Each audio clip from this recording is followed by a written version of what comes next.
Good YouTube? It's your boy, Blue Blood Sports TV, back at y'all with another one.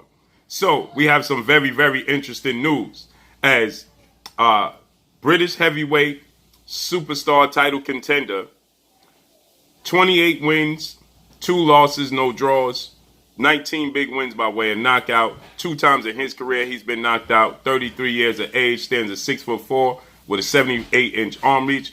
Last time you saw him in the ring was March of this year, and that being Dillian Whyte. Okay, Dillian Whyte is being considered an immediate replacement for undefeated 2-time heavyweight world champion, British superstar boxer, fellow countryman. 30 wins, no losses, 1 draw, 21 wins by way of knockout.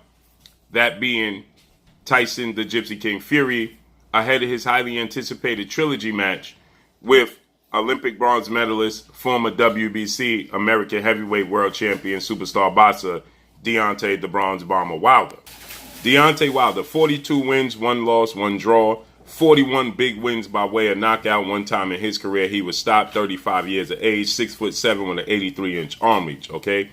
With that said, Tyson Fury, 33 years of age, stands at 6'9" with an 85-inch arm reach, is having some issues in his personal life. Tyson Fury was scheduled to face Deontay Wilder due to the arbitration. Tyson Fury, he attempted to maneuver around the highly anticipated trilogy match and fight his fellow countryman, 2-time unified heavyweight world champion, British superstar boxer Anthony Joshua. But the judge ruled in Deontay Wilder's favor for the arbitration. The judge ruled in Deontay Wilder's favor, which saw Tyson Fury have to fulfill his obligated contractually trilogy match with Deontay Wilder that was scheduled for July 24th. But Tyson Fury had reportedly tested positive for C19 and was removed from the fight. The fight had to be postponed and is scheduled now for October 9th. But with that said, Tyson Fury just, introduced a new member to his family, his little daughter, and she's having complications. And Tyson Fury is attending to her. And according to his father, Big John Fury, Tyson Fury's over in the UK. This is a huge story in the UK. There's a lot of complications going on. And he's not in training camp. He's not focused, obviously. He's focused on his immediate family, the new birth of his little daughter. And there is, a possibility, according to Big John Fury, Tyson Fury's father. He stated that if it was up to him, because Tyson Fury's not focused, he feels like Deontay Wilder is a serious risk. He believes that the style that Tyson Fury used, he's not a fan of the crunk style. He's not a fan of Sugar Hill. And he says that style teaches you to get knocked out. It teaches you to knock out your opponent, or it teaches you yourself to get knocked out. And when you're dealing with a guy at a high level, high ring IQ, high boxer like Deontay Wilder, high profile boxer like Deontay Wilder, you're not going to be able to duplicate what you did in the second fight. You're going to have to bring a whole different style. And Big John Fury stated that it was a risky fight from the beginning, seeing as though Deontay Wilder is going to be a whole different rebirth type of guy.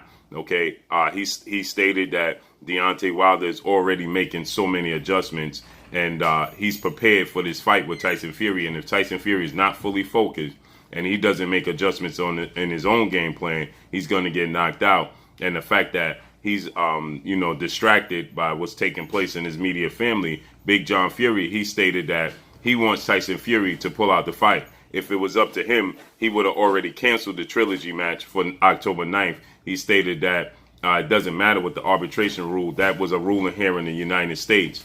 But all across the board, they in the UK. And if Tyson Fury just don't fight moving forward, then he just don't fight moving forward. He said, but what's important is family first, and the birth and the health of his daughter. So he stated that he urges Tyson Fury to remove himself from the October 9th showdown because it's already going on the middle of August, and he is not focused at all whatsoever on boxing. He's completely focused on this situation that he wants to have Tyson Fury. He urges Tyson Fury to pull out of this October 9th showdown. And now with that said, the WBC is looking to plan a situation, a fallback plan, okay? They're looking to have a safety net if Tyson Fury indeed looks to pull out of this fight, okay? And now the WBC and the WBC president Mauricio Suleiman are being urged to replace Tyson Fury with fellow countryman Dillian Whyte. Dillian Whyte at one point in time was the WBC mandatory challenger. They exaggerated when they said he was waiting for 500 days, so on and so forth. But Dillian Whyte, he was in position at one point in time to be the mandatory challenger, and then he was knocked out brutally against Alexander Povetkin. And then he came back. He fought Alexander Povetkin in an immediate rematch, and he ended up knocking out Alexander Povetkin. And so now Dillian Whyte is in position where the WBC could possibly place him as the replacement opponent, as the mandatory position to replace Tyson Fury. And so now you're getting different websites, you're getting different people. They're urging the WBC to have a safety plan already in place, because Tyson Fury is essentially a flake, and people are looking at him as a flake. Tyson Fury has never fulfilled any of his contractually obligated fights. He was obligated to face off against Vladimir Klitschko in the immediate rematch. That didn't happen. They never fought after he beat Vladimir Klitschko for the unified belts. He was scheduled and pegged to fight Deontay Wilder in an immediate rematch after their first fight ended in a draw. And out of the blue, Tyson Fury, he signed with legendary promoter, top-ranked CEO and promoter Bob Arum, ESPN, and Top Rank. That was out of the blue. Then he had 2 interim fights instead of having an immediate rematch against Otto Wallin and Tom Schwartz. And then, he was scheduled to fight Deontay Wilder in a trilogy match, and he opted to attempt to maneuver around that. And he opted to look to, to stage a showdown, undisputed showdown with fellow countryman Anthony Joshua. Well, the judge had to step in and state that you're going to have to fulfill your obligation.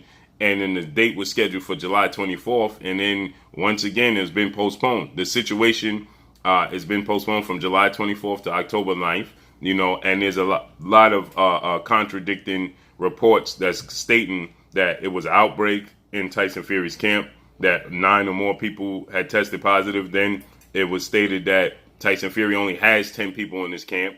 And we know his trainer, his assistant head trainer, who was his cousin and former world champion, and Andy Lee, they initially stated he didn't test positive. Now Andy Lee saying he did test positive. Joseph Parker, sparring partner, they said he didn't test positive. He was at a UFC event. Just hours later, the reports came out.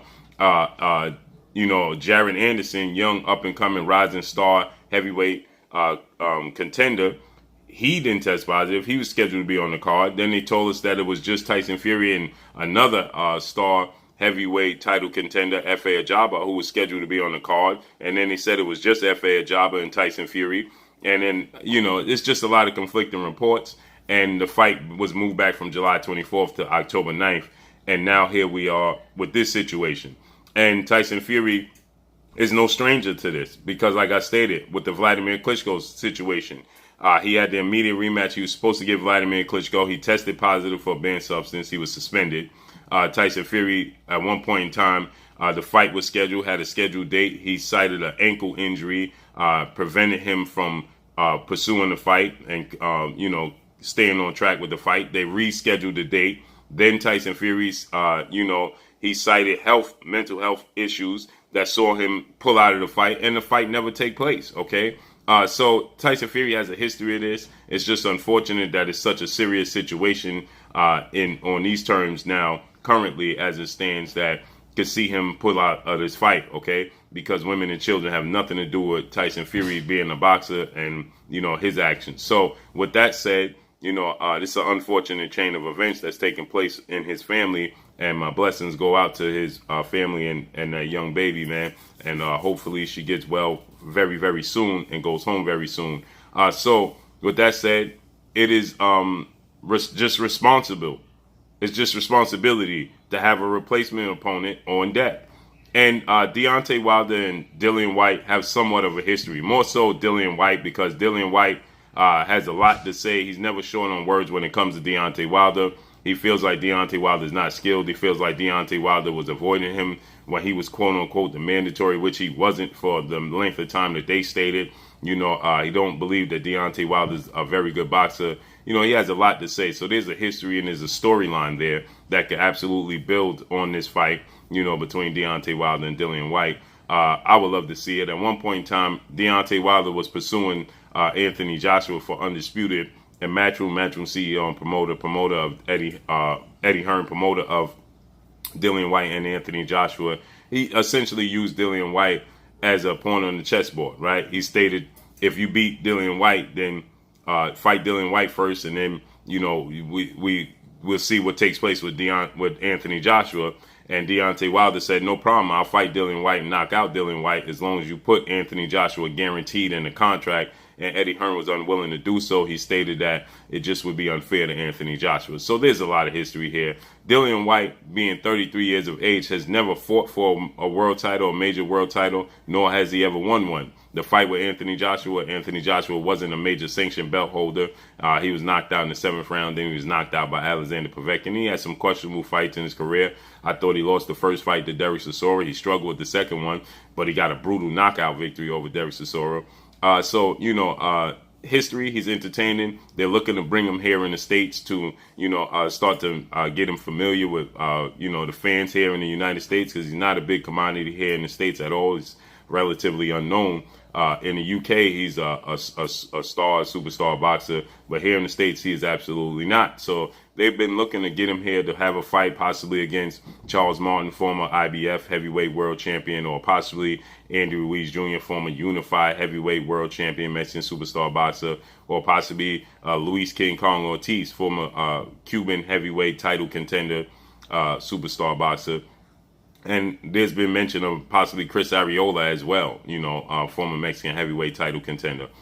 So they're looking to build his name here in the States. And this seems like, it's just the right move, in my opinion, to put him in that position.